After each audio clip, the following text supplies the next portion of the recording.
ہر اس چیز کو چھوڑ دو جو تمہارے رب کو پسند نہیں۔ اے نبی، تم نے دیکھا اس شخص کو، اس کے حال پر غور کیا جس نے اپنی خواہش نفس کو اپنا الہ بنا لیا ہے۔ اللہ اکبر، الہ، لا الہ الا اللہ، کلمہ توحید کا مرکزی لفظ یہاں آ رہا ہے، من اتخذ الہہ ہواہ، جس نے اپنی خواہش نفس کو اپنا معبود بنا لیا، الہ بنا لیا۔ افانت تکون علیہ وکیلہ، کیا آپ ایسے شخص کی کوئی ذمہ داری لے سکتے ہیں؟ سود حرام ہوا کرے جی، حرام حرام، ہمارا دھندا جو ہے وہ آگے بڑھ نہیں سکتا،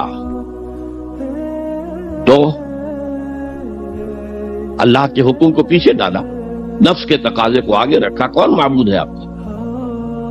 نام عبداللہ رکھیے، نام عبد الرحمن رکھیے، ہے عبد النفس، نفس کے بندے، نفس کے غلام۔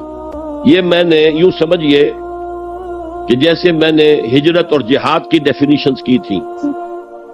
ہجرت کا بیس کیا ہے؟ پوچھا گیا ایو الہجرت افضل ہو یا رسول اللہ، اے اللہ کے رسول بتائیے سب سے اعلیٰ ہجرت کون سی ہے، افضل؟ فرمایا ان تہجر ما کرہ ربک، ہر اس چیز کو چھوڑ دو جو تمہارے رب کو پسند نہیں۔ آج رات ہی سے آپ ہجرت شروع کر سکتے ہیں۔ جائزہ لیجئے کیا کیا چیزیں میری زندگی میں خلاف شریعت ہے، جو اللہ کو ناپسند ہے، فیصلہ کیجئے کہ آج کے بعد نہیں ہوگی، ہجرت شروع ہو گئی۔ افضل الہجرہ، سب سے افضل ہجرت شروع ہو گئی۔ لیکن ٹاپ پر لے جائیے تو یہ ہجرت جب اللہ کے دین کو قائم کرنے کی جدوجہد اس مرحلے پر آ جائے کہ اب باطل کے ساتھ ٹکراؤ ہے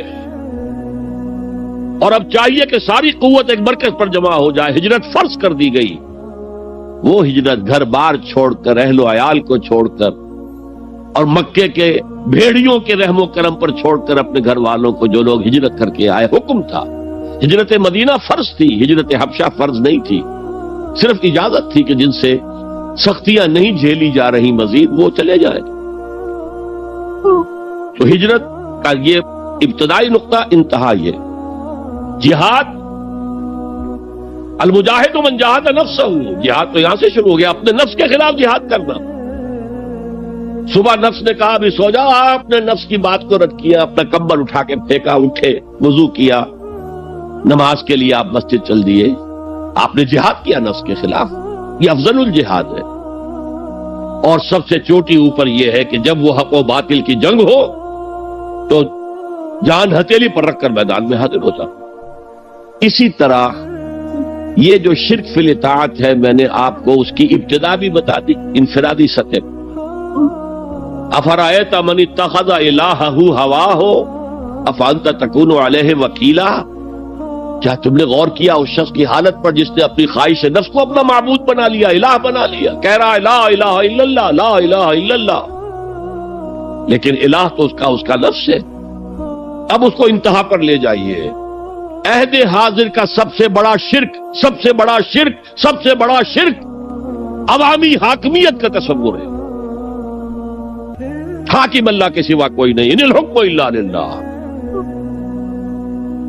ظاہر بات ہے فرعون نے اگر دعویٰ کیا تھا میں تمہارا خدا ہوں، انا ربکم الاعلی، تو کیا اس کا مطلب یہ تھا کائنات میں نے پیدا کی ہے، تمہیں میں نے پیدا کی ہے؟ ذرا سوچئے،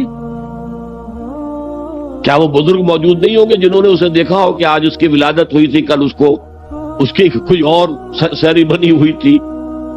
یہ کیسے دعویٰ کیا تھا؟ میرا حکم چلے گا، میں نہیں جانتا، الیس لی ملک مصر، مصر کی حکومت میری ہے کہ نہیں؟ یہ دعویٰ تھا، یہ خدائی کا دعویٰ۔ کسی زمانے میں وہ فرد ہوتے تھے، نمرود ہوتے تھے، نماردہ، فراعنہ۔